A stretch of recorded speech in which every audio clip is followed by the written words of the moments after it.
Spoštovani obiskovalci, hvala, da ste prišli. Radi bi vam, najprej vas pozdravljam tudi v imenu založnice, to je Inštitut Nove revije. Radi bi vam predstavili najnovejšo knjigo, ki je rezultat enega simpozija, ki smo ga imeli lani oktobra in je poskušal obuditi spomin, in prikazati dejavnost dveh zelo pomembnih kulturno-političnih, revij, kakršne so bile včasih zelo značilne za intelektualno življenje v Evropi, ne samo pri nas. Gre za revijo Most, katere ideja se je porodila leta 1963. Prva številka dovolj tako poskusno je pa izšla januarja 1964. Druga revija je pa Zaliv, ki je začela izhajati 2 leti kasneje. Obedve sta se trudile izhajati do leta 1990-1991, ko se je obema zazdelo, da pravzaprav revijalno življenje lahko zdaj nemoteno živi, vztraja, se razvija tudi v Sloveniji, ki je medtem doživela prelom iz enopartijske družbe v pluralno demokracijo. Imam 2 gosta, tole je Andrej Lokar in tole je Evgen Bavčar. Andrej je sin Aleša Lokarja, ki je eden od vodilnih oseb revije Most in nam bo malo kasneje predstavil svojega očeta. Evgen Bavčar se je pa družil predvsem z sodelavci Zaliva in je velik prijatelj in, še kaj več od Borisa Pahorja, ki mu je pomagal prodreti na francoski kulturni trg. Ampak tudi v tej zgodbi je pomembno vlogo odigral Aleš Lokar. Ideja za simpozij se je meni porodila, ob enem zelo tragičnem dogodku, in sicer smrti Aleša Lokarja, ki je umrl v prvi najgroznejši fazi, koronavirusa v Bergamu. Mene je ta smrt spomnila na to, s kakšnim veseljem sem prebrala kot, študentka, kot mladenka, nekaj Lokarjevih spisov, ki so bili objavljeni v reviji Sodobnost. To se pravi, da je do mene segla Lokarjeva beseda, skozi Sodobnost in ne po originalu, se pravi skozi Most, ker Most takrat tukaj ni bil dosegljiv. Bil je prepovedan in je bil dostopen samo v tako imenovanem D-fondu, ena stranska soba v Nuku je bila. Treba je bilo imeti posebno dovoljenje, od notranje uprave, kjer je bilo treba opisati namen tega zanimanja, in te prijave so se potem zbirale na Udbi, kot rečemo temu po domače. Bog ve, kaj je z njimi, vsake toliko časa me zamika, kaj so potem z njimi naredili. No, kakorkoli, tudi Zalivu se ni godilo dosti boljše, čeprav zadnja leta, obdobja Jugoslavije ni bil tako, izrazito nepriljubljen ali nedovoljen kot, mnoga leta prej. Ampak skratka, ta priljubljenost je pri eni in drugi reviji nihala, a ne. So obdobja, ko so jih spustili čez mejo, in so bila obdobja, ko jih niso in ko so preganjali. Po mojem mnenju in po mnenju številnih drugih, ki so sodelovali na tem simpoziju, sta te dve reviji pomembno prispevali k artikulaciji določenih problemov, vprašanj, zadev, o katerih se na tej strani meje ni smelo govoriti oziroma se je govorilo z veliko dozo previdnosti. V zborniku je naštetih nekaj takih vprašanj. Gre za nekatera ključna vprašanja, kot je recimo vprašanje naroda in narodnosti in obstoja naroda in razvoja naroda, predvsem slovenskega, a ne. Potem je seveda tudi vprašanje samostojnosti, državnosti, vprašanje demokracije, kako izvajati demokracijo. Nam na tej strani meje je bilo seveda dovoljeno prisegati samo na samoupravno socialistično demokracijo. Naši rojaki v Trstu in Gorici in drugod po svetu so imeli pa o tem drugo mnenje in so ga lahko mirno izrazili. No, v Trstu rojeni Lokar se ne strinja čisto. Ni bilo tako mirno, no. Ni bilo tako mirno, dobro. Sej mi vsi doživljamo, da noben pluralizem ni podoba harmoničnega miru. Tukaj notri je zbranih 12 referatov, dopolnjenih seveda po simpoziju, a ne. Dodala sem še ena dva krajša spisa. Dodala sem nekaj ilustracij, nekaj naslovnic Zaliva in Mosta. Revijo vidite tamle zadaj sem. No, a ne, pardon, tukaj spredaj. Prinesla sem nekaj številk toliko za prvo informacijo, a ne. Most se je zelo pogosto spreminjal, vsakih nekaj let je bil drugačen, po velikosti in po opremi platnic. Zaliv je pa v glavnem ostajal enak. Eno obdobje je bil zelo majhen in to iz kontrabanških razlogov, da so ga lažje čez nosili, pa v kakšne nabiralnike spuščali. No, pa nasploh je Pahor bil v tem oziru precej bolj konservativen in zadržan in se z podobo revije ni kaj dosti ukvarjal.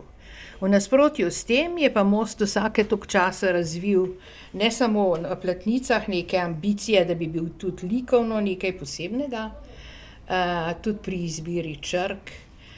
Vsake toliko časa so objavili kakšne fotografije ali karikature. Zlasti Boris Podreka, dosti slaven arhitekt, se je trudil nekaj časa z lastnimi karikaturami, no in nekaj tega je tukaj noter. Za začetek sem kot ilustracijo objavila tudi en list iz knjigovodske knjige, ki jo je imela Udba, v kateri je beležila, koga kontrolira. In ta list se začne s Tarasom Krmavnerjem in se potem nadaljuje z Veljkom Rusom in Borisom Pahorjem in Rebulo in Alešom Lokarjem in Vladimirjem Vremcem. To je takle seznam. Verjetno je bil daleč najbolj spremljan Boris Pahor. Vsi ti dosjeji imajo oznako črtano in med arhivisti se ugiba, kaj točno to pomeni. Torej najbolj preprosta razlaga je, da so te osebne dosjeje kontroliranih oseb uničili, se pravi črtano je uničeno.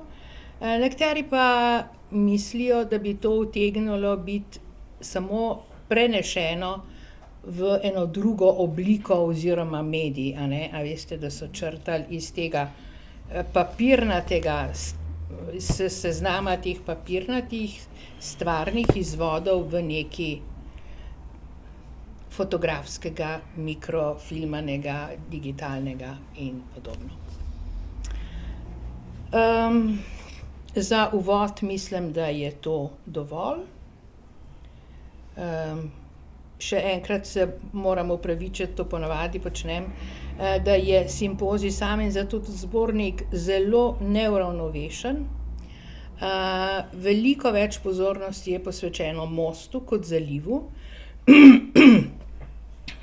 No, nekaj zato, ker je bil to čas korone, ko so bili ti stiki in dogovori še bolj oteženi kot sicer, in je nekaj ljudi, ki so obljubili referate o Borisu Pahorju, zbolelo. Po drugi strani je pa tudi res, da je Boris Pahor po padcu komunistične partije na tej strani meje postal zelo priljubljen avtor. Tamle gor recimo vidite en album, zborniki so ga izdali za stoletnico rojstva v Mladinski knjigi, a ne, ampak to je samo ena od tovrstnih knjig.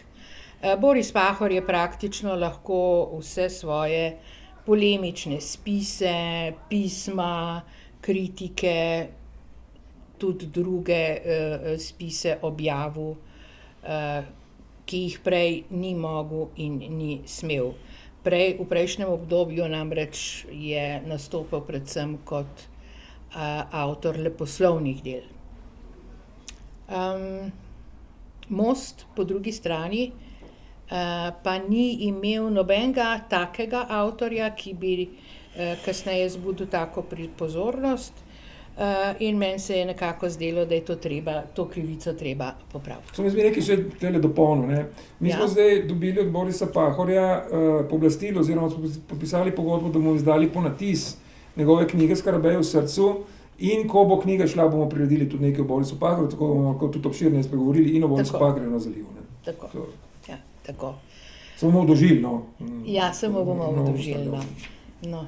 Jaz sem se mu oddolžila tudi s tem, da sem mu osebno odnesla ta zbornik v Trst, ne, ker nisem se hotela prikrajšati za možnost, da nesem darilo in grem na obisk k 108,5 let staremu gospodu.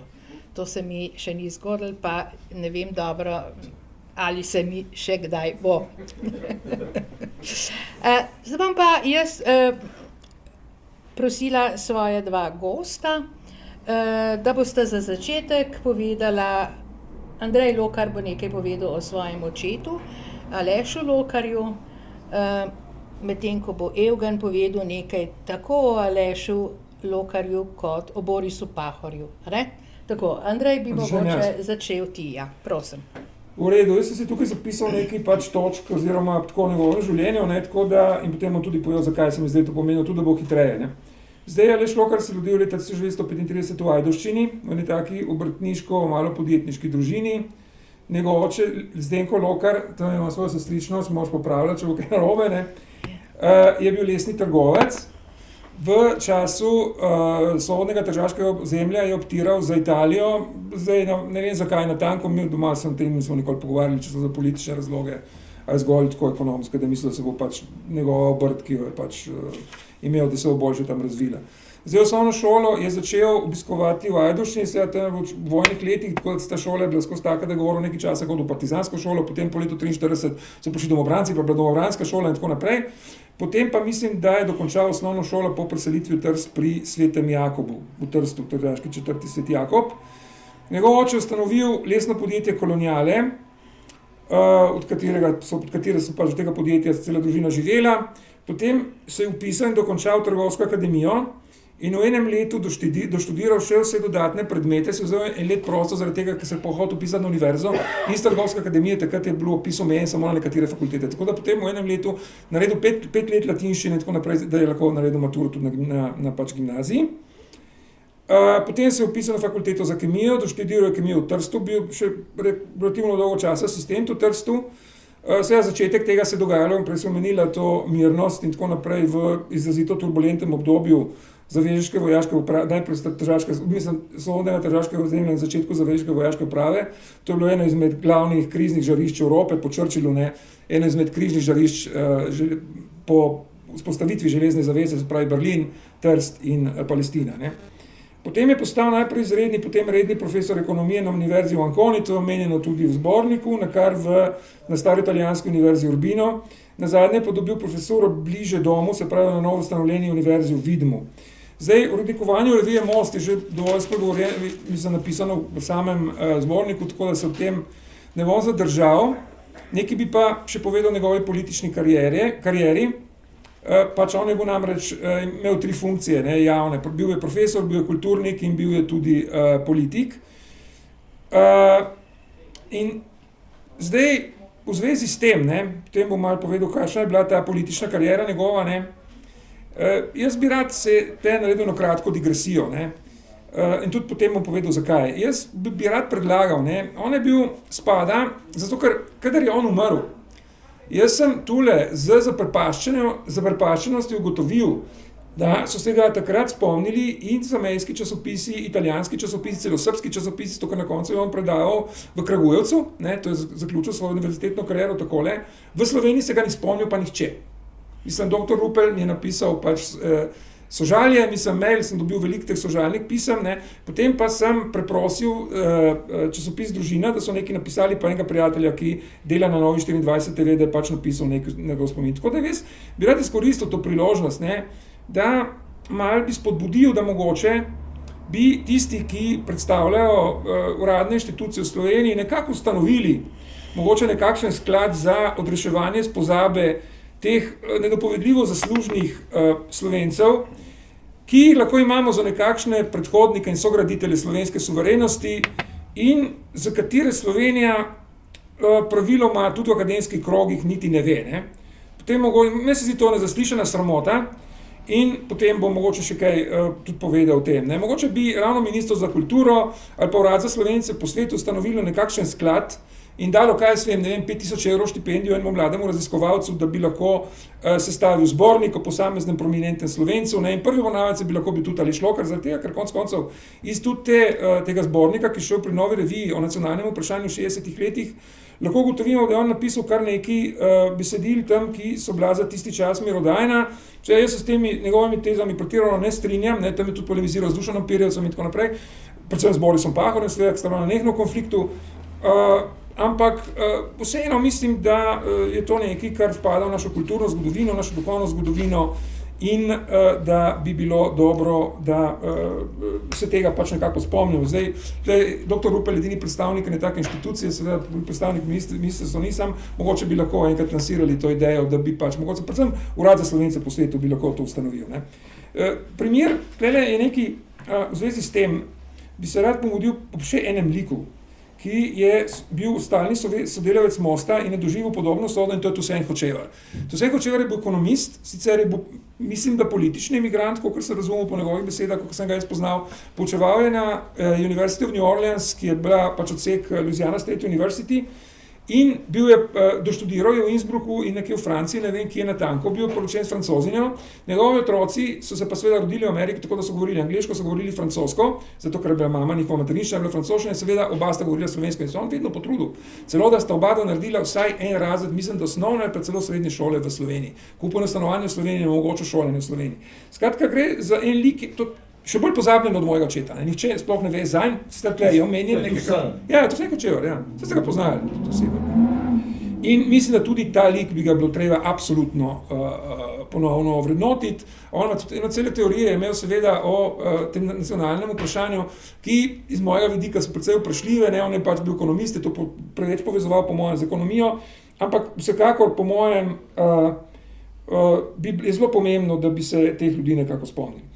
Zdaj, glede njegove politične kariere mojega očeta, on je bil član stranke Slovenska skupnost, pripadal je frakciji Nove perspektive, ki je bila nekakšno laična frakcija, takrat so bile 3 frakcije, bil je izvoljen v občinski svet, potem tudi bil odbornik v občinski svet, v Tržaškem, ne prvi Slovenec, In sicer za javna dela, v bistvu za smeti, in pol je dosegel to blazen dosežek karijere politične, to, da je dal slovenske napise na zabojnike za smeti, in so bili prvi slovenski napisi, ter so bili na zabojniki za smeti.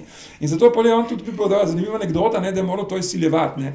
Kadar je šlo za izglasovanje proračuna, ne, je on do dneva pred izglasovanjem rekel, da bo pač to podprl, pa zadnji dan je rekel, ne, če ne date teh napisov, je rekel županu, pač ne bom tega podprl, tako da bi prepadal celoten proračun celotne občine za celo leto, ne, in pa so rekli, ja, župan je rekel, sej bomo, no, ti podpiš, pa čez par dni je rekel, ne, dajte najprej napise, pa bom jaz to podpisal in tako naprej. Tako da je bilo treba v politiki vedno tako delati nekako s temi pristopi in prijemi, ne.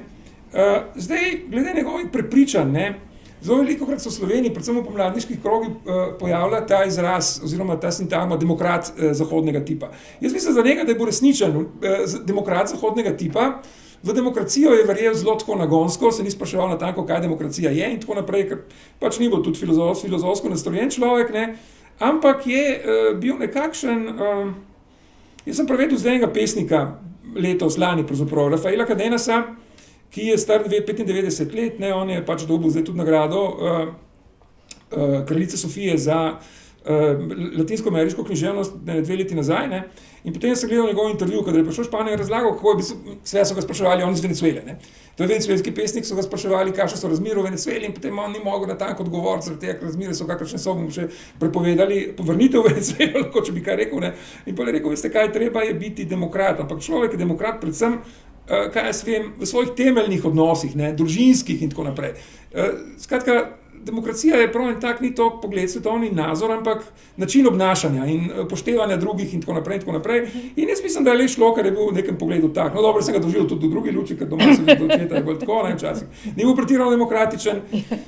Sam v nekem pogledu ga lahko imamo za neke vrste Pučnika anteliteram, čeprav seveda ni bil starejši od Pučnika, ampak seveda je bil neprimerno manj radikalen in neprimerno manj pogumen od Pučnika. Ne? On ni imel tiste drznosti, da bi javno nastopil, tvegal zapor in tako naprej za ni člankom, tako daleč je nikoli šel. Zdaj, ena stvar je zelo pomembna, na katero me je nekoč opozoril Ravel Kodrič, namreč, da ravno ta profesura v Srednji Italiji in potem leto, ki mu ga je ravno Toussaint Kočevar omogočil, da ga je kot Fulbrightov štipendist, omogočil, da ga je preživel na University of New Orleans v ZDA in isto velja za študij recimo Vladimirja Vrenca na Dunaju, ne, sta obema tema likoma pridala en tak svetovljanski pridih, ne, ki je omogočil, da je potem bil most to, kar je bil. Ne. To je bilo zelo pomembno za njega, on je prišel popolnoma spremenjen takrat iz Amerike in je pač ta izkušnja... Katerega leta je bilo to? Dobro, 70. Po mojem, 70. Kot človek je bil, čeprav je bil zelo posveten, včasih za moj okus preveč posveten, je vedno ostal zelo viren, ni bil imanentist, je bil odprt transcendenci in moram priznati, da tudi jaz v teh svojih običajnih verskih krizah, ki človek ima, kadar je najstnik in tako naprej, ne, me je on vedno tako nekako prisilil, da sem hodil v mašo in tako naprej, nekaj njegova vzgoja. In je nekako učinkovala, moja mama je bila recimo veliko bolj versko zavzeta, samo ona je bila protestantka, tako da je bila blazna moralistka in tako naprej in to seveda pač ena najstnika to odbija, ne, ona je bila kalvinistka in tam ni bila debata, ni bila mogoča, ne. Zdaj, glede število njegovih člankov, ne, v italijanskih revijah, tukaj ste omenjeni članki v reviji Trieste, ki je bila zelo pomembna, ker je pač pomenila, je bila izraz pravzaprav preloma, do katerega je prišlo v 70-ih letih v italijanski krščanski demokraciji in tudi v socialistični stranki in tako naprej. In on je izdal ogromno člankov o Šalamunu, recimo. Oni so izdali celo eno posebno številko o Šalamunovi poeziji, o liku Tomaža Šalamuna. Jaz nisem vedel. To sem vedel prvič iz tega zbornika. Potem v ameriških, predvsem v tem Slavic Studies, ki ste se ga udeleževali tudi vi, ne? On ima precej v tej njihovi reviji, ki so jih izdali precej člankov slovenskih in tudi drugih publikacij je tako, da bi se dali izdati eno knjigo, po mojem. O tem in mogoče bi lahko Nova revija temu prisluhnila in kdaj to naredila. Bom zastavila besedo. Zdaj, potem to sem že povedal, da se ga ni spomnil nihče ob njegovi smrti, samo časopis Družina in Nova 24. Pa jaz, oprosti. Ja. Čak, kje pa je bilo to? To je bilo v Delu. V Delu, ja. In potem, seveda, še nekaj je, ne. Druga nezaslišanost njegovega življenja je pač tale, da on je si nabavil, ne vem, če za odpravnino, ki je dobil, kadar je se upokojil, mislim, da so imeli en denar, so dobili za nepremičnine, ki so jih prodali, si je nabavil eno hišo v Piranu in tam preživel zadnja leta svojega življenja, ne živi v Piranu, ne v Bergamu, ne. in dvakrat je zaprosil za slovensko državljanstvo in bil dvakrat zavrnjen. Zdaj, to je po mojem, mislim, nezaslišan škandal. Zdaj, jaz ne vem, kje so razlogi za zavrnitev, ne vem, mogoče so bile kakšne, on je bil precej naroden, tako da mogoče so bile kakšne njegove napake, da je sploh prošlo narobe napisal. Jaz nisem nikoli temeljito, nisem šel tega raziskati, zakaj je do tega prišlo. Ampak vsekakor, v vsakem primeru je to škandalozno. Prostite, moram to povedati.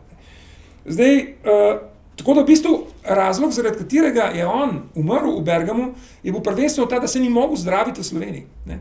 Ni mogel v bolnico v Sloveniji, zaradi tega, ker ni imel slovenske zdravstvene kartice in tako naprej. Skratka, je imel tiste evropske samo za nujne primere in tako dalje. In mislim, da to zelo veliko pove o naši družbi, o stanju naše družbe in tako naprej. Glavno s tem vodnim portretom sem zaključil. Se pravičujem, da sem pozabil na to krajšo kolumno, ki sem napisala takrat. Most čez Morost. Morost, ja. Vse sem pa jo objavil. Sem jo ponatisnil. Tako, zdaj bom pa predala besedo Evgenu Bavčarju, ki je Aleša Lokarja srečal v Parizu in je bilo to pomembno srečanje. Izvoli, Evgen.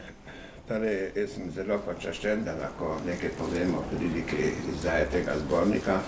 Ti iskreno čestitam, ker si res se pokazala kot arheologinja okultiranega slovenskega duha, ki še vedno ne prihaja v slovensko nacionalno zavest.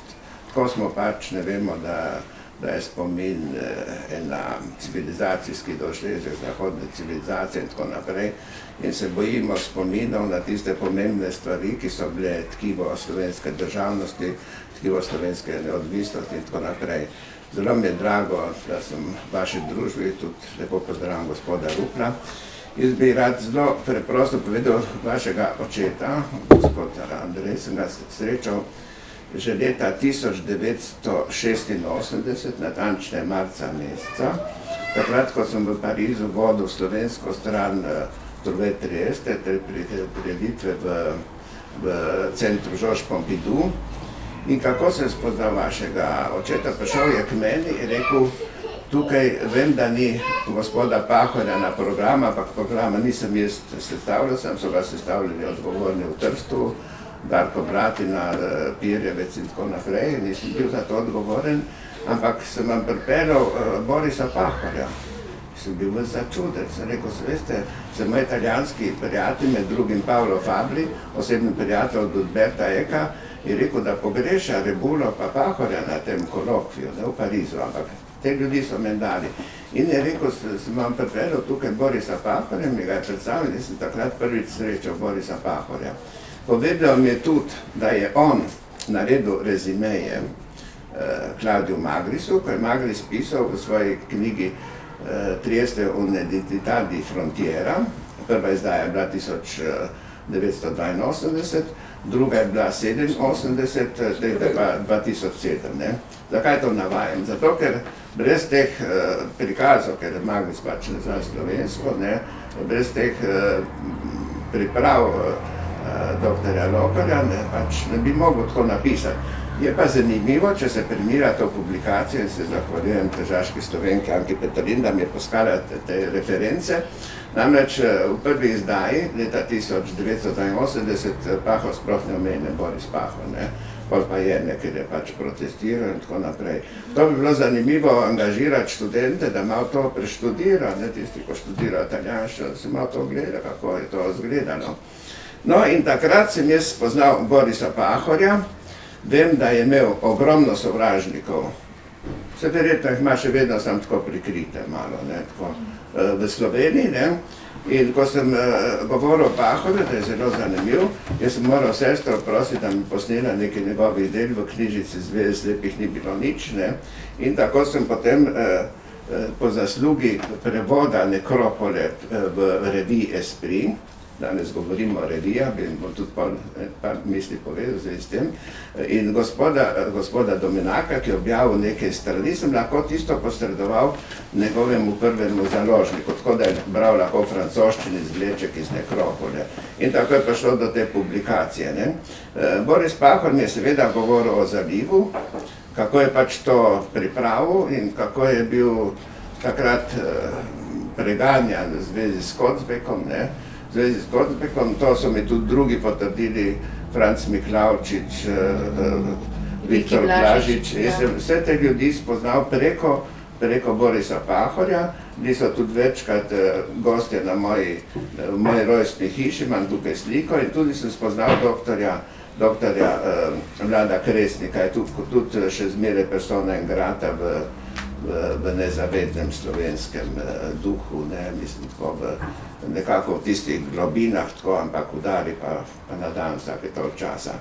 No in Boris mi je tudi pripovedoval o reviji Zaliv, kako so delali, to je bilo vse čist idealistični, ni bila nobena institucija, ki bi financirala to revijo, sam idealisti, prostovoljci in tako naprej. In takrat mi je tudi zaupal marsikaj o tistih letih, ko nisem imel v Jugoslavijo, 3 leta, in kako so tudi recimo njegovo ženo, gospod Radislavo, kar mi je tudi sama potrdila, poniževali, ko so jo recimo pregledali kot kakšno navadno kontrabandarko in so tako intimno pregledali na meji v tistem času, ko je me Boris prepoved hoditi v Jugoslavijo. Sam je pa tudi se bal, da bi ga kakšni agenti UDBE in mi je meni zaupal, da je hodil po Trstu s pištolo, strašilko. Kačakane je rekel. To je strašilka. Mislim, to je dobro vedeti, ker se danes tako abstraktno govori o teh stvarih. To je bilo zelo konkretno, to preganjanje. In ta strah pri ljudeh še vedno. Tudi recimo, ko sem spoznal Vladimira Kresnika, on je bil pač na Golem otoku in napisal več stvari, recimo pri Mohore Združbi imate knjigo Die Zeit der Epigonen, pa imate pri Dravi, imate o Golem otoku in tako naprej. To bi bilo tudi zanimivo raziskati. In jaz sem recimo Kresniku, tukaj ga vidite tudi na sliki, sem pokazal neki sliko, je v zdravniške obleki pa eno grozno skalo spomin na tega, ko je moral z enega konca Golega otoka na drug prinašati kamne. No, njega sem spoznal preko Borisa Pahorja. Spoznal sem tudi Viktorja Blažiča, veliko sva debatirali tudi o smrti njegovega sina, ker je ni šlo za samomor, ampak preprosto ideološki umor, kot sam pravi, ker kako naj sin pač prinaša očeta, ki je ponižen v zaporu in tako naprej. To so hude stvari, stališča psihoanalize se to razume. In prav do zadnjega sem bil z njim v kontaktu, sem ga tudi večkrat s Francije poklical Viktora Blažiča o političnih razmerah v Sloveniji in tako naprej. No, to je v tem smislu in tudi sem bil takrat zelo ganjen, Alenka, ko si spregovorila v njegovem pogrebu, res besede avtentične slovenske misli, to, kar je on pomenil kot esejist, ker je bil dejansko izreden disident. Kar zadeva pa Franca Miklavčiča Peta, ki je tudi plačal z zaporom, tako zelo strogo obsojen, tudi njega sem izredno spoštoval. To je bil izreden pravnik, toleranten pravnik, tudi Boris je večkrat sodeloval. Moram pa povedati informacijo gospoda Andreju Lokarju, da me vaš oče zelo z veliko simpatijo sprejemal tudi zato, ker sem bil prijatelj njegovega strica Danila Lokarja. In sem ga tudi posnel za oddajo v Franciji, Slovenija med Dunajem in Trstem. Sem ga tukaj obiskoval tudi na tabor, ker je zadnje deve preživel, kaj bi bil to vaš stari stric, Danilo Lokar, pisatelj. Zdaj je Ivanka Slavič čudovito pripravila njegove dnevnike, so krasni, ker govori, kako je bil ta človek osamljen v Ajdovščini, ampak to je bil izjemen človek, tudi njegova soproga, tudi iz osebnih razlogov zelo spoštujem, ker sta z ženo zelo podpirala moralno mojo mamo, kako bi rekel, ko so nekako zaničevali, če da ima slepega sina in tako. Tako se dogaja v provinci, ampak ona dva sta jim pa stala obstanek in to je, tukaj je, kako bi rekel, tista plemenitost Lokarjev, ki je šla iz tradicije tega velikega pisatelja, zame velik pisatelj. Nažalost ga Ljubljana malo odkrila takrat, ko se zvedi, da je delo izpite pri Freudu, ne pa da je poslušal Karla Krausa, ampak on je hodil v Trst, v tisti kozmopolitski trg, je hodil, je poznal Umberta Sabe, tam kupoval knjige, Dunajske revije, tistega Dunaja, v katerem se je rojevalo 20. stoletje. Ampak Slovenci se tega premalo zavedamo, ne. Trst je bil takrat vsekakor avantgarden. On je pa skoraj inkognito hodil v Trst in zato mi je to vaš očič toliko bil pri srcu, ne, ker me spominja na njegovega strica Danila Lokarja, ne. Kar bi še rad posebej omenil, kako so v Ljubljani, to se pravi, kakšna je bila recepcija Borisa Pahorja, ne, in tudi s tem, recimo, vseh teh pojavov literarnih v zamestu, ne. Mislim, da je premalo zavesti, da so ravno revije bile tisti glasniki, tisti kraji anticipiranja slovenske demokracije, slovenske državnosti, o kateri se premalo govori. To pravi tudi moj prijatelj Milan Kundera za Češko, ne. Tam je v revijah se rojevala češka odpornost, pa češka svobodomiselnost in tako kot v Sloveniji, ne. Medtem ko se recimo revije v Franciji so pač tako tematsko orientirane, tako pa po raznih skupinah, ko se pač za iste probleme in tako naprej. Pri nas so pa revije eksistenčnega pomena za slovensko narodno bit, slovensko državnost in slovensko demokracijo, ki pač še vedno formalna demokracija, ampak bo morala vedno bolj postajati tudi vsebinska, substancialna v tem smislu. Rad bi še to dodal, da recimo ravno Trst v tem smislu, če spremljamo, kako so spremljali Italijani, kako so spremljali recimo Maglis in tako naprej, pa tudi Fulvio Tomica, njega sem tudi osebno poznal.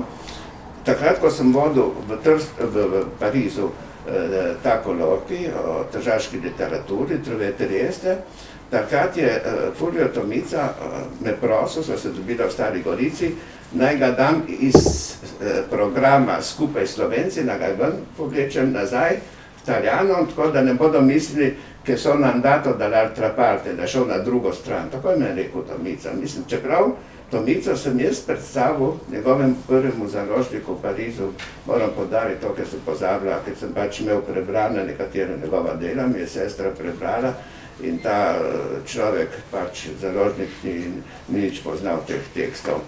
No, takrat, ko sem srečal Aleša Lokarja, moram pa reči, sem tudi začutil, da je on le drugačnih dimenzij, kot so recimo intelektualci v Ljubljani, pa ne kritiziram ljubljanskih intelektualcev, ampak ker v Ljubljani je bil nekako strah. Strah je bil zaporov, ne, ker so stradali in to sem jaz nekako čutil, ne, da on le nekako govori bolj svobodno kot Državčan. Tudi Boris Pahor je govoril bolj svobodno. Mene je tudi obiskoval v Parizu večkrat Jože Javoršek, ki mi je tudi rekel, Boris Pahor je edini, ki resnično pozna tržaško duhovnost. Ne. To mi je sam rekel in potem mi je pa tudi Boris Pahor povedal, kako je Javoršku, ko je prišel z zapora, prinesel denar, nekaj lir, nekaj ne vem, da brez denarja. Neko šunko tudi. Hrano. Ja, tudi to. In recimo Jože Javoršek, ki mi je marsikaj zaupal, ne, kako so pač ta Udba in tako naprej, ti, ki so bili zaprti, kako so jo ustrahovali, ne. In s tem so bili markirani nekako, vi ste omenili, da je bil Pučnik, seveda je bil vsekakor pogumen, ne, ampak danes bi ljudje morali poznati malo več, zlasti pa študenterija, to revijo Perspektiva in tako naprej, tam, ki je pisal Pučnik, pa kjer se rojevala v bistvu avtentična slovenska demokratična misel. To je premalo prisotno. In v tem primeru jaz res obžalujem in Alenka, hvala za to, kot rečem, arheološko delo, ker težko je biti slovenski zgodovinar, sploh, ker imamo take arhive kot so, ne. Po drugi strani pa je težko biti tudi literarni zgodovinar, ne, ker ni pač dost, veliko je samo oralnih pričevanj, ne, kar zadeva spisov, tako pripovedujejo, nekateri se pogledajte, kakšna kritika je Možino, ko včasih kakšnega tam zasliši, ko pripoveduje lastno izkustvo, ne, je cela Slovenija pol kontra, mislim, da tega Pol Slovenije. Ampak, veste, v Kopru jih je bilo menda 300, ki so protestirali. Ne. Mislim, jaz to gledam... Glasni so toliko, kot da je cela Slovenija. No, jaz gledam z distanco in to. In seveda, zakaj se to dogaja? Zato, ker pač ni pismenih dokumentov, recimo, kdo pa pozna, da bi šel brat, recimo, da bi dali za kakšno maturitetno nalogo namesto nekih čudnih piscev, ne bom povedal, na kjer misli, ampak da bi dali, recimo, kakšno temo slovenske literarne revije v času rojevanja slovenskega neodvisnega duha ali pa duhovnosti. Okay. Toliko bi povedal, če bo pol vprašanja, pa še kaj več. Midva z Andrejem bova mogoče še kakšen simpozij ustvarila, organizirala na temo drugih revij, recimo Meddobja iz Argentine, o katerih pa vsi skupaj vemo, pa Celovškega zvona, še bistveno manj kot o teh, ki smo jih le tihotapili čez, si sposojali in tako dalje in tako dalje. A lahko zdaj preidemo ravno na to vprašanje ozračja v Trstu in Gorici, se pravi na drugi strani meje in te nenavadne razdeljenosti. Jaz bi raje najprej nekaj v zvezi s tem, kar je gospod Bavčar, a nima časa? Malo, bodi jedrnat. Ja, to je tako. Dobro, jaz sem hotel glede tega, jedrnat je težko biti tukaj. Ti ste se omenili najprej, kaj so te revije, te dve reviji sta pomenili, sem hotel sem malo členov, kaj se mi zdi pomembno pri mostu, sam je malo dolgo, zdaj ne vem, če bo to zelo kratko ni. Ja, pejmo raj na vzdušje. Glede vzdušja je pa takole.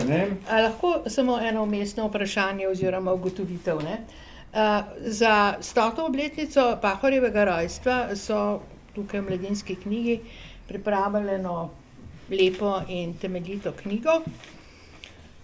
Jaz sem med drugim šla brati bibliografijo Borisa Pahorja in sem bila posebej pozorna na založnike. In če se nisem zelo zmotila, so mu v Trstu izdali eno samo knjigo. Ja. In to leta 1989, založništvo Tržaškega tiska. Leta 1989. Vsi, ki smo... založnik v Mariboru, v bistvu. Jaz govorim o Trstu. Tako. Torej, če se zelo ne motim, je Boris Pahor užival v Trstu eno posebno usodo nekoliko kontaminiranega človeka, ki mu niso hoteli izdajati. Torej, revijo Zaliv je izdajal v samozaložbi in je zanjo tudi sam zbiral denar, ne bom rekla s klobukom v roki, ampak zelo podobno. In knjige, torej beletrijo, so mu pa izdajali v Sloveniji. Ali mi lahko razložiš, zakaj ta nenavaden odnos založništva Tržaškega tiska in vodilnih urednikov ali literarnih, kulturnih, kaj bom rekla, sivih eminenc do njega? Zdaj, v tem samem zborniku, tako Vladimir Remec, kakor Boris Pahor v tem razgovoru, ki si ga imela ti z njim, ki je na koncu zbornika, Ja. In v prispevku na simpoziju pokojnega Mihe Glavana, ki se ga moramo tudi spomniti, ki je sodeloval na simpoziju in ga zdaj ni več med nami, omenjata, da sta obe reviji poskusili najeti distributerja Adit, ki je bil neke vrste dependansa za tisk družbe Safti, ki obravnava Rado Pezdir v svoji knjigi, zelo obsežno in tako naprej. In ki je imela ekskluzivo za distribucijo celotnega tujega tiska za celotno Jugoslavijo. To se pravi, da je bilo to ogromen denar, ki se je pri njih obračal. Ni marala, oba trdite, revije dostavljati nekaterim naročnikom naslovnikov v Sloveniji in je glede Zaliva, mislim, sploh zavrnila, da bi se prosto prodajala v Socialistični republiki Sloveniji. Zdaj, s tem se dotaknemo v bistvu ključnega vprašanja tistega časa in delovanja teh družb, ki so bile vse povezane z tem sistemom vzporedne ekonomije, ki ga je najprej ustanovil Niko Kavčič, ki ga je zdaj zelo dobro analiziral Rado Pezdir iz knjige. Njegova nisem prebral, zdaj, ker je nedosegljiva, ni je mogoče kupiti, vsi izvodi so sposojeni v knjižnicah, tako da nisem mogel prebrati, samo to je že obdelano tam, tako da se ne bo spuščal toliko te detalje, ampak lahko to malo družbeno-politično analizirati, kakšno je bilo takrat stanje tega totalitarnega, to, kar jaz imenujem totalitarno oblikovanje stvarnosti strani enih enoumnih ideologij na osnovi izključevanja, ki ga omogoča kapitalska premoč. Zato je šlo v Trstu v tistem času. Zdaj, v 60-ih, 70-ih in začetku 80-ih let so Slovenci v Trstu živeli v teh razmerah. Slovenska skupnost je bila razdeljena v bistvu 3 dele, ne? Na tako imenovani titovski del, zdaj uporabljam pač te izraze, ki so mogoče tako nekoliko niso taktni, na komunistični del, ki ga je predstavila Komunistična partija Italije in ki je bil blazno sprt in je ostal vedno tako precej sprt s tem titovskim, za časem Formbiroja je do tega spora prišlo do polnega preloma, in na tako imenovani demokratični del, ki je bil zelo heterogen, vsega od političnih imigrantov do Kozbekovih socialdemokratov, krščanskih socialistov in tako naprej. Zdaj velikansko večino, če gledamo na volitve, sam Kozbek v prispevku Glavana omenja, da je prišel Boris Pahor njemu domov in mu je povedal rezultate volitev. So seveda imeli italijanski komunisti, v bistvu 3/4 ljudi je pripadalo pač italijanski komunistični partiji, zadnjo četrtino pa so si delili tako imenovani titovci in tako imenovani demokrati. Če pa gledamo finančno, je Kavčičeva vzporedna ekonomija ustvarila pogoje, v katerih je 90% narodnega premoženja pripadalo pač tej titovski strani, ostale dve, pač komunistična partija, ki je bila najmočnejša italijanska, pa demokrati so si delili ostalih 10%, ki so si jih morali v glavnem ustvarjati sami. V času Brežneva in še prej Hruščova, je prišlo med slovenskimi komunisti, ki so pristopali k italijanski partiji in titovci, do enega takega dogovora, vsaj na medijski ravni. Se pravi, v glavnem so, mislim, da tudi titovsko nastrojeni pač levičarji so glasovali za Komunistično partijo Italije. Na medijski ravni pa je bilo tako, da so bili tržaško-slovenski komunisti obilno prisotni v pač slovenskih medijih, ki jih je seveda v teh medijih nadzorovala družba Adit, za ostale pa je vsaj v času, ko sem jaz odraščal v Trstu, veljal popolni 100% apartheid. Enostavno, o njih se ni poročalo. O Borisu Pahorju niso niti objavljali pisma bralcev, zato so jih objavljali samo v zalivu pisma kritik, niti pošiljal na Primorski dnevnik, krejo, da ne bodo objavljeni. Veljala je politika popolnega izključevanja, in tudi v tem lahko vidimo nekakšno napoved za današnji čas. Kakor danes v Sloveniji, so Slovenci takrat v Trstu živeli v neke vrste okrnjeni demokraciji. Lahko si šel, se pravi, na volitve, lahko si govoril skoraj kar si hotel, čeprav čisto ne. En strah je vedno obstajal, vedno so tem nekako grozili tudi sami pripadniki te titovske strani. Tržaški Slovenci so radi hodili, na more Jugoslavije in tako naprej. So ti vedno rekli, če si kaj rekel, veš pazi, če boš lahko šel spet na more Jugoslavije. To smo doživljali mi v šoli skozi. In seveda, demokratično si lahko živel, vendar ne v slovenščini. Kakor hitro si v bistvu prestopil jezikovno mejo, so veljali v bistvu isti tabuji kot v Socialistični republiki Sloveniji. Prevladovali so zakoni datiranja, izključevanja, ustrahovanja, šikaniranja in tako naprej. Zdaj, to zatiralsko politiko je vodil v prvi vrsti pravo ljubljansko partijsko glasilo, se pravi Primorski dnevnik, ki je bil totalno nedemokratičen časopis, mislim, hujšega dela. V bistvu je bil časopis, ki je bil... In nivo same publikacije je bil porazen in tudi sama informativna raven je bila totalno ideološka, manipulativna in tako naprej. Podobno velja tudi za to, kar se spraševala, namreč za založništvo Tržaškega tiska, ki je bila založniška plat družbe Adit. To je bila v bistvu taka slavnata založba, ki je plavala v denarju zaradi teh poslov, ki jih odkrivamo šele zdaj, kakšne so pravzaprav bili, ustvarila pa ni skoraj ničesar. Zaliv in most so ustvarila neprimerno več, ali pa in tudi konec koncev Mladika, ki je potem postala založba, Mohoreva v Gorici in tako naprej, neprimerno več od te družbe, ki je imela ogromna denarna sredstva. Zdaj, recimo o njenem uredniku Marku Kravosu, RTV Slovenija snema dokumentarce in tako naprej, ampak nikoli se mu ne zastavi vprašanje, kadar je bil on urednik in direktor te založbe, kaj je počel s tem denarjem. To vprašanje ga nikoli ne doleti, ker tudi nam ne bi odgovoril. Zdaj, v bistvu lahko trdimo, da je takrat paradržava, ali to, kar danes imenujemo globoka država, bila država še, oziroma republiška država, se pravi socialistična republika, in da je pravzaprav, in tukaj imamo povezavo z današnjim časom, v nekem pogledu v narekovajih demokratičnem zamestvu nekako izvalila in izostrila prijeme te kapitalsko-medijske in kriminalno-tajkunske obvladovanja družbe in prek nekaterih omrežij, ki ne ukinjajo demokratičnega ustroja, ampak parazitirajo na njem. In to je natanko tisto, kar se dogaja zdaj v Sloveniji. Ne? Po tem euforiji osamosvojitveni je to, kar doživljamo tukaj. In zdaj nauke teh družb, Safti, Adit, prakse ZTT, Primorskega dnevnika in tako naprej, zdaj v bistvu ista skupina ljudi, njihovi dediči in nasledniki, so prenesli na slovensko demokraturo, v kateri živimo danes.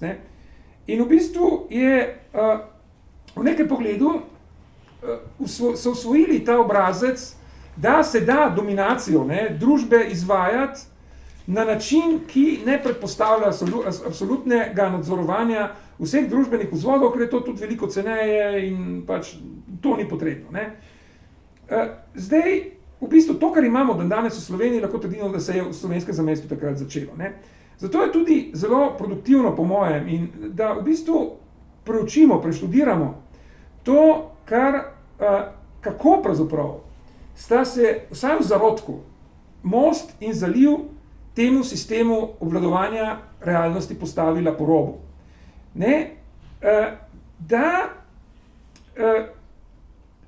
ugotovimo, kako se pravzaprav tudi tam, konec koncu, elementi, da se računica pravzaprav teh elementov, ki so poskušali na ta način obvladovati celotno družbo, ta računica ne izide ponovno.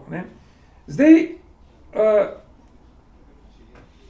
na nas je pravzaprav, da na zgledu takih pobud, kot sta bila most in zaliv, se z vso odločnostjo in pokončnostjo, po mojem, temu postavimo po robu in to preprečimo, kar se poskuša udejaniti tudi v sodobni Sloveniji. Dan danes. To ni predvolilna napoved, da smo preč volitve, ampak vseeno mislim, da treba to povedati. Seveda, Evgen, izvoli. Prej, sem mogoče malo preteval, ko glede družine, sam v Franciji nisem v desetletjih nikoli doživel, da bi zaradi kakšnega novinarja, ki je rekel na televiziji, kar ni pač korektno, politično, tako naprej, neko zborovanje organizirali, da so to zelo prizadelo. Bi pa poudaril, da so pa bili tudi politiki, ki so zelo etično sprejemali tržaški fenomen literature, kulture, duha. Lojze Peterle je bil ta prvi, ki se je omenil države opravičil Borisu Pahorju. Jožef Školč je bil takoj pripravljen dati denar kot minister, da bi se prevedli knjigo, prevedli Radostave Premrl. Moj brat Janko Premrl je bil takoj pripravljen tole. In tudi recimo gospod Šter, kot bil minister, je povabil Borisa Pahorja, da je ta pač uslužbencem notranjega ministrstva razlagal, kaj je to narodna identiteta in tako naprej. To je treba pozdraviti to in tudi danes recimo, da je to, ko ste pregovorili o teh raznih tokovih, komunistih, stalinistih, titistih in tako naprej. To je recimo Boris Pahor v kasnem delu Labirintu, tudi zatemnitev, ki je zdaj šla pri Tezejo v ugledni založbi v Italiji, tudi po zaslugi gospe Rojčeve. Tako da bodo še Italijani zdaj spoznali tisto, kakšni hudi ideološki boji so bili takrat.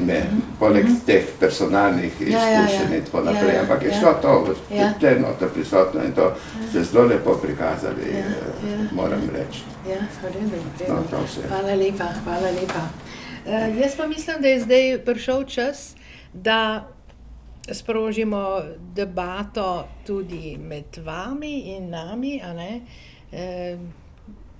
mi smo pripravljeni odgovoriti na najrazličnejša vprašanja. Če bomo znali. Če bomo znali, jasno. Če ne bomo pa skromno odkimali, da tega pa še nismo jemali. Pa bomo, se bomo potrudili. Prosim lepo. Jaz sem eden tistih iz malo starejše generacije tudi, ki sem Aleša Lokarja poznal. Sva bila na nekaterih konferencah skupaj, predvsem na konferencah American Association of Slavic Studies, se pravi ameriško društvo za slavistične... Ki je vodil tudi Rado Lenček, ki je že spet en pozabljeni Slovenc, ne? Ja. No, midva sva se srečala, mislim, da prvič, če se prav spomnim, ravno v New Orleansu. In sicer je bil tam gostitelj te naše skupine, ravno Toussaint Hočevar. Zaradi tega sem nenadoma se spomnil teh prizorov iz tistih časov in tako naprej. In potem smo si člani te asociacije, ki je bila tako po malem ruska, po malo srpska, po malem slovenska in tako naprej, smo si izmislili, da bi imeli naslednjo veliko konferenco, letno konferenco na Havajih. In to je seveda zbudilo, predvsem se mi zdi v Sloveniji nekaj zgražanja, ampak smo tja vendarle potovali, jaz pod pogojem, da se mi je pridružil nek, kaj ne rečem, pripadnik neke organizacije, ki je spremljala, da tako rečem, bodisi nastopajoča na različnih konferencah. Imel sem sabo, skratka, dodelili so mi, ne da bi jaz to natančno vedel, ne da bi to natančno razumel, nekega spremljevalca, ki ga je tedanja tista matica, je bila izseljenska matica, ga je financirala, čeprav ni imel nobenega referata. No, tam sva se z Alešem Lokarjem večkrat pogovarjala o raznih zanimivostih in tako naprej. Spomnim se ene anekdote. Naš hotel je bil, je imel adreso, da se ne bo natančno spomnil, ampak vem, da se je rekel, na konci bo Ala Moana. In je rekel, Aleš je rekel, Ala Mouna. In to je seveda v italijanščini malo spotikljivo. Tržaščini, ne. V tržaškem narečju. Ja, skratka, jaz sem potem Aleša Lokarja večkrat srečeval.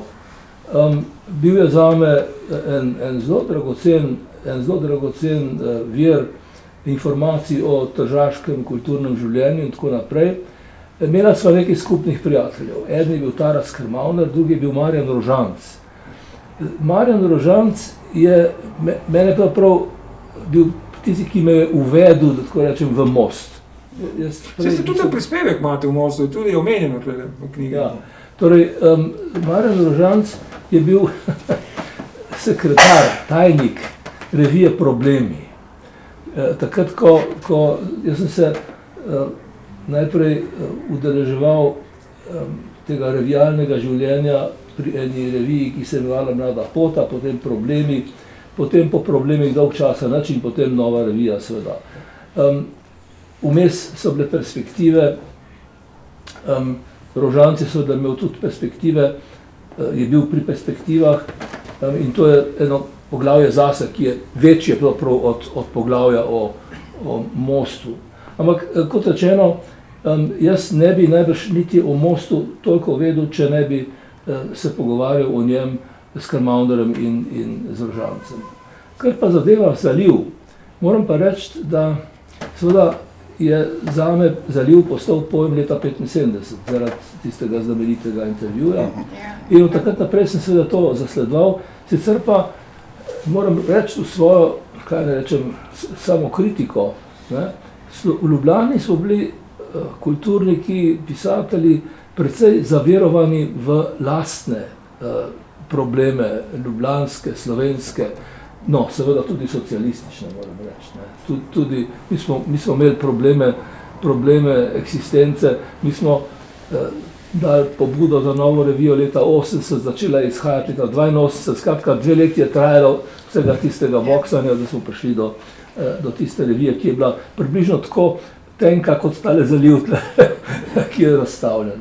No, kot rečeno, jaz smatram, da je Boris Pahor naredil, če ga omenjam poleg Aleša Lokarja, velikanske usluge slovenski kulturi in tudi seveda slovenski politiki, najprej leta 1952, s tistim svojim člankom o strahu in pogumu, ki s tistim člankom on seveda ni spremenil stvari.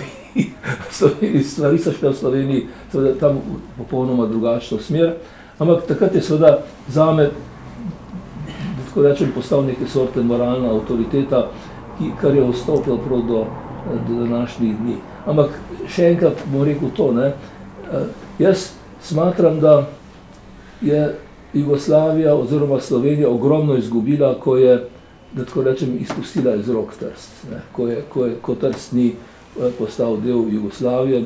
Moj oče, ki je doma iz Trsta, mi je razlagal, zakaj je šel on v partizane. Je rekel, zatega, ker sem bil prepričan, da bomo dobili, potem ko zmagamo, bomo dobili Trst. Trst postal slovenski oziroma jugoslovanski.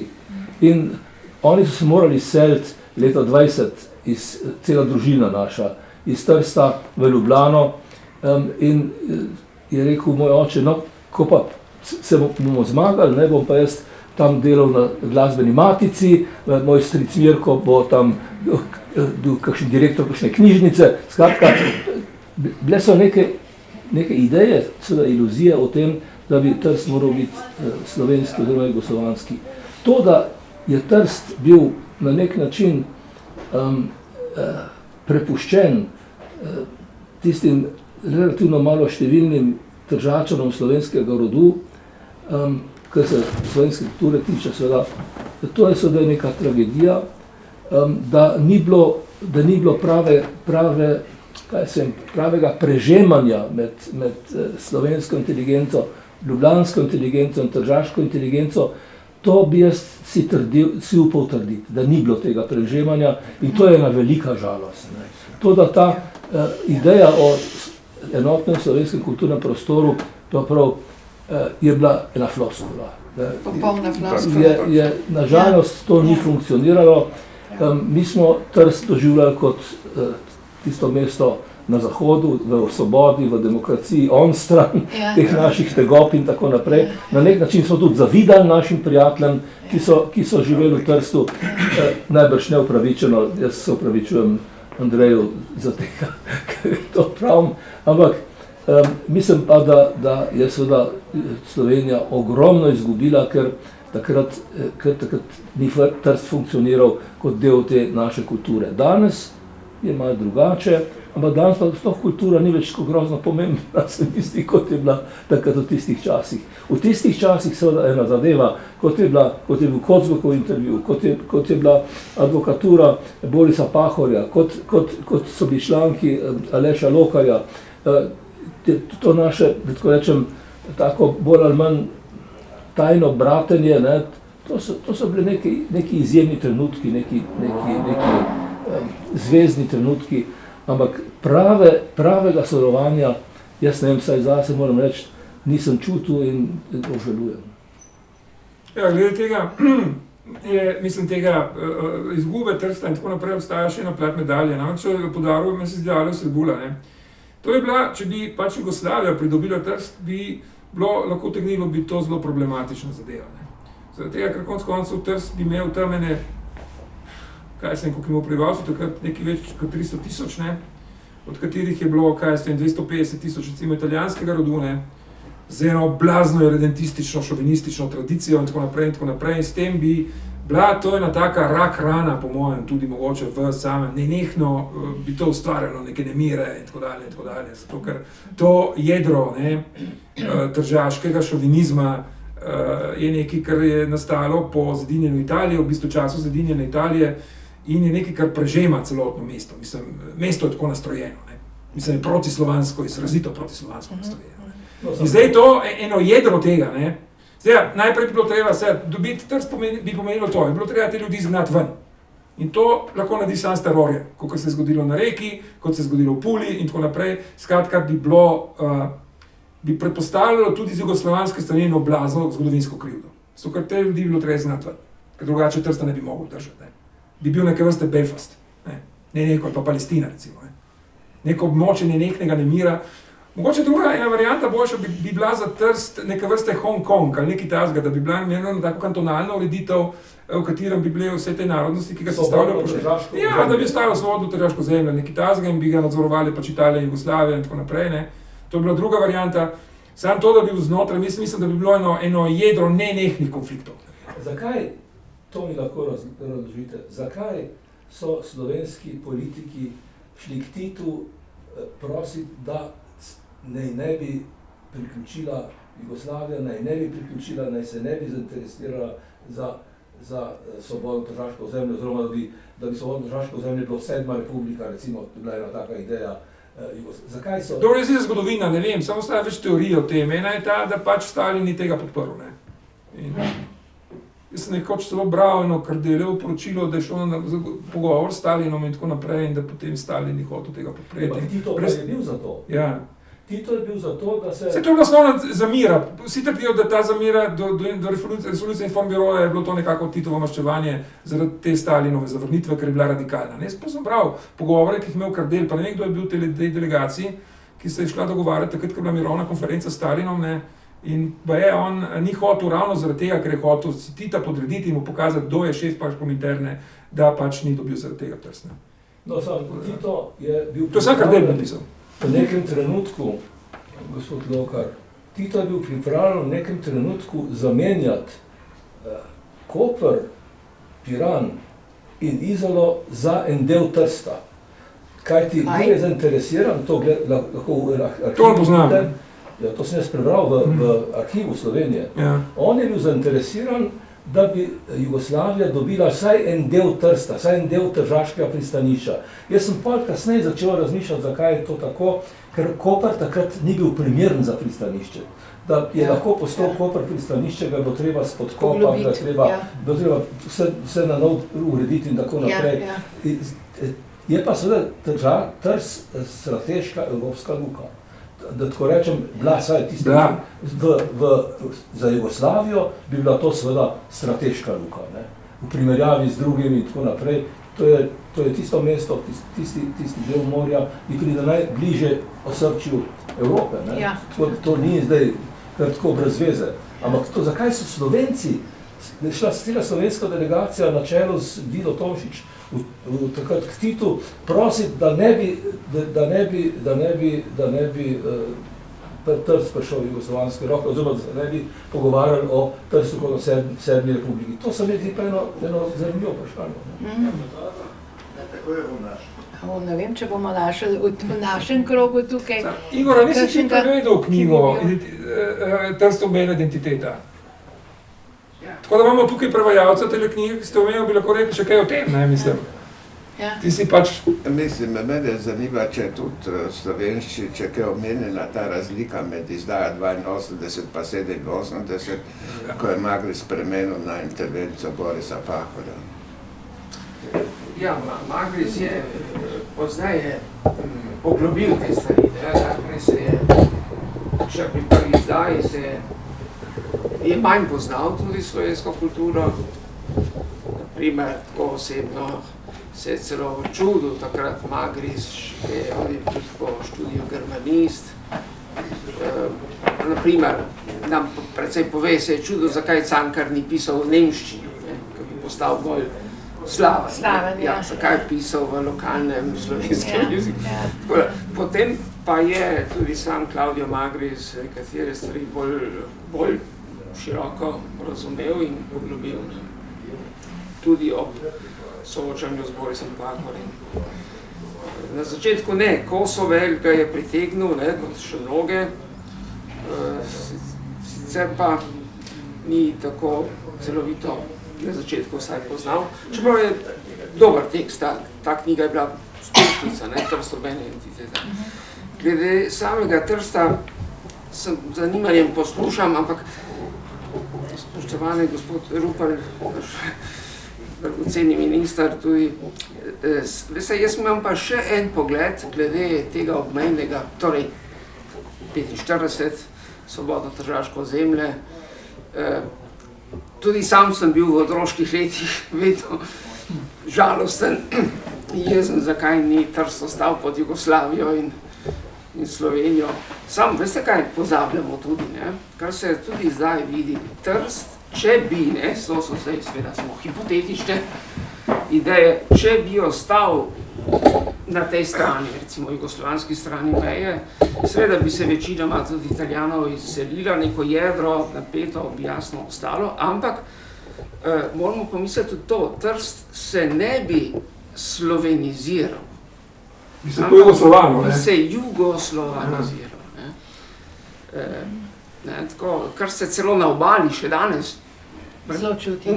V majhni meri čuti. Medtem ko bi bila pa čisto druga zgodba, če bi Tito in takrat Jugoslavija štartala na Gorico, ki bi jo z lahkoto imela. Trst je pa bil tudi zaradi vseh vložkov, Churchilla, prosto zidarjev, je bil na nek način nedosegljiv. Čeprav so ga partizani zasedali, ampak je bil neobvladljiv. Je bilo preveč investicij. Lahko sem še eno stvar rečem? Prosim. Jaz ne vem, koliko je znan v tem krogu Bogdan Novak, Bogdan C. Novak. Ja. On je napisal krasno knjigo o Trstu. Moje vprašanje, zakaj to Slovenci niso nikoli prevedli? Niso prevedli. Ja. Zelo dobro, poznam, imam doma to knjigo v italijanščini, zelo dobro, ja. To je imenitna knjiga, popisuje zelo podrobno politične razmere v Trstu, okupacijo in zasedbo jugoslovansko in potem, kaj se je takrat dogajalo. To je neverjetna knjiga. In zakaj to v slovenščini ni prevedeno? Ker prevajajo vse mogoče stvari, da pa to ni prevedeno. To bo treba enkrat... Upam, da bomo to dosegli. No. Jaz k tej debati o Novaku lahko pristavim samo, da je Angela Vode bila velika občudovalka te knjige, ki jo je dobila v darilo od svojega nečaka in je imela o njej najboljše mnenje. In od nekdaj me je zanimalo, kaj je v tej knjigi takega, ker Angela Vode je bila kritična oseba, zelo kritična, stroga, in če je ona priporočila nekaj oziroma izrekla nekaj občudujočih stavkov pogosto o nečem, kar je prebrala, je vse na to za zanest. Ti bom posodil. Hvala. No, verjetno se vsi strinjamo, ne, da je iz tega poglavja naše polpretekle zgodovine še zelo veliko zanimivega, ali za prevesti, ali za napisati, ali za raziskati, in bi bilo dobro, če bi zastavili delo, ne? Tako. Jaz sem dal predlog, ne? Po mojem bi bilo treba ustanoviti eno tako nagrado ali nekaj takega za enega mladega raziskovalca, ki bi se vsako leto kaj s tem posvetil enem izmed teh vprašanj in pač... Se to ne bi bilo veliko denarja, ne 5000 evrov, ne, po mojem bi bilo to čisto. Se mogoče še kakšna beseda o Borisu Podreki, mislim, ki je... Jo, prosim, bom vesela. Njegova zveza je bila edina, mislim, s tem sem bilo preko Rožanca. Ne, preko Vremca tudi.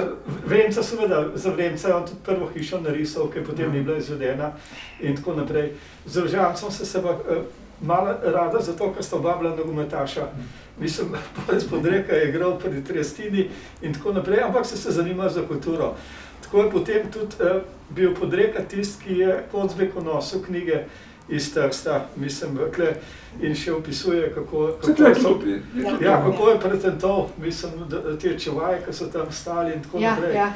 Druga stvar, Podreka je, njegova mama je Hercegovka, ampak mislim, da je srpske družine.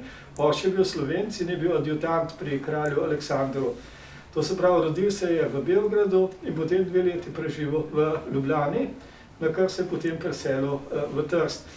In Podreka je pravzaprav tudi eden, ki je prvi napisal članek o Plečniku, mislim, to je bil v Mostu, je bil ta članek Plečnik, Los in Fuchs. Fuchs je pač funkcionalistični arhitekt iz Moravske. In to je bilo prvo njegovo srečanje z Slovenijo, pravzaprav, kar se je on učil pri, mislim, na Akademiji za likovno umetnost na Dunaju, takrat so bile te stvari praktično prepovedane, v Plečniku nihče ne smel govoriti in tako naprej, ker je to bilo čisto proti tedanji doktrini. In Plečnik je bil, Podreka bil prvi, ki je pač te zadeve začel raziskovati in je pravzaprav tukaj dosti na tem področju naredil, mislim, tudi vse te razstave, ki jih je poznaj delal in tako naprej. Jaz mislim, da njegov delež je pri tem, ker je bil z Vremcem, kot je bilo rečeno, sta bila zelo dobra prijatelja, ker je Vremceva žena je bila tudi Dunajčanka, mislim, in tako naprej je bil to tak, so se družili med seboj. Zdaj v tem zborniku je omenjen njegov članek, oziroma jaz ga nisem niti prebral, tega ne poznamo o Černigoju, ki velja dan danes za enega najboljših esejev o slovenski avantgardi, še vedno. Podreka je pravzaprav kot študent, Černigoj bil njegov učitelj in potem je tudi Podreka mislil, da bo postal slikar. To seveda doma in mama se skoraj medlela, ko je to slišala, da bo slikar, ampak je potem Podreka s Černigojem sta potem ostala ves čas dobra prijatelja, tako naprej. Ga je tudi Podreka skozi podpiral in je veliko od njega tudi profitiral. Res je, ja. Podreka je bil zanimiv sodelavec Nosta. Ja, takrat se je pisal, mislim, da še v televiziji se je pisal še ska. Ja, to se pravi, pozneje je potem dal 2C, ker je pač glede na naročnike Dunajske in tako naprej je upal, da bo imel več kot italijanski arhitekt, mislim, vsaj z italijanskim imenom, čeprav nikoli ni bil Italijan, je računal, da bo se za to prekrstil. Medtem ko se njegova žena, ki je Nemka, se še vedno piše ska. Bilo je nekaj vprašanja, gre za pomoto ali za zakaj? Trenutno stopa včasih sk, včasih pa c, ja.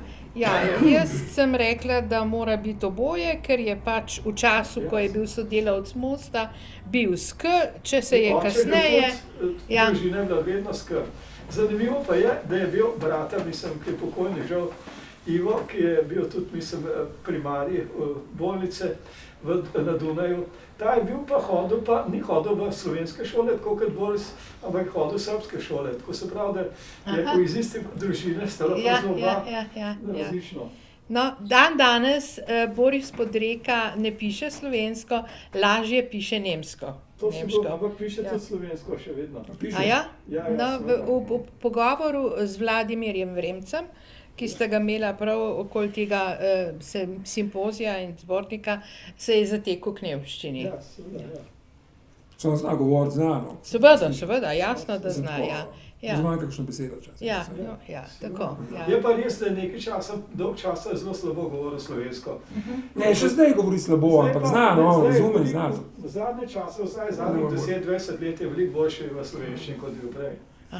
Tudi ena stvar, ki ni bila tako omenjena danes in sploh v tem zborniku, je tudi ta nenehna, oziroma Vladimir Vremec v svojem prispevku, ki ga je napisal, na koncu ga zaključuje takole: kljub nenehnim napadom in kritikam Borisa Pahorja in Alojza Rebule, mislim, da je kljub temu Most neki, predvsem s članki z eseji Tarasa Kermana, neki prispeval k slovenski kulturi, kako sta bili ti reviji v nenehni polemiki. Mislim, to je bilo non-stop nenehno, se predelala predvsem moj oče in Boris Pahor v nacionalnem vprašanju. To je bilo vsaka številka, je bila polemika in odgovor Borisu Pahorju, Borisu Pahor odgovarjal mojemu očetu in tako naprej. Čeprav potem v poglavitnih stvareh, kadar je bilo treba podpisati kakšno peticijo, so se vedno podpisovali. Moj oče je tudi podpisal za Miklavčiča pa za Blažiča, in Boris Pahor za Rožanca, tako da je bilo pač imel tisti proces. In tudi Boris Pahor je na kakšne prireditve hodil. Glede knjige, Trst, omejena identiteta, je bilo tako, jaz se spomnim, da sem bil na tisti znameniti predstavitvi v Circolo Cultura delle Arti, ki omenja tudi, tisti je bilo o Slataparju, pa na tej predstavitvi te knjige v Kulturnem domu, na kateri je bil tudi omenjen, ki jo je vodil pravzaprav Claudio Magris, Are ni bilo, ki je bil drugi soavtor knjige. Mi je bilo zanimivo tamle, ker ste vi omenili, kako je polo drugi zdaj spremenil svoje stališče, da je takrat Boris Pahor nastopil, to se pa dobro spominjam, in je bilo ogorčen na tem, da kako je mogoče, da ste pozabili mene, ki sem napisal že 10 knjig, je pa omenjen Trenotr Koseski, ki sploh slovensko ne zna pisati. To je bilo poeta. Ker nekaj je pobral pač Magris ime Koseskega in ga je pač vključil v slovensko tržaško literaturo, sploh da ni bral. Tako da mislim, da pač ta popravek je tudi posledica tega njegovega ogorčenega nastopa. Ne. Vem pa, Magris tudi verjetno ni poznal, da je Eugen Montale pisal o Cankarju. Ne? To so zdaj zadnja časa odkrila profesorica v Trstu ob pobudi Borisa Pahorja, tisti čudovit članek, da je pač socialni pisatelj Cankar, ne, piše v eni znani genovski reviji, ne, to bi morali mi pač malo spraviti, kot se temu reče, v promet, ne, da so tudi znani Nobelovci pisali o slovenskih avtorjih. Ja. Dela nam ne bo zmanjkalo, dragi gospodje in gospe, a ne? Jaz se vam srčno zahvaljujem, bili ste pozorna in ljubezniva publika.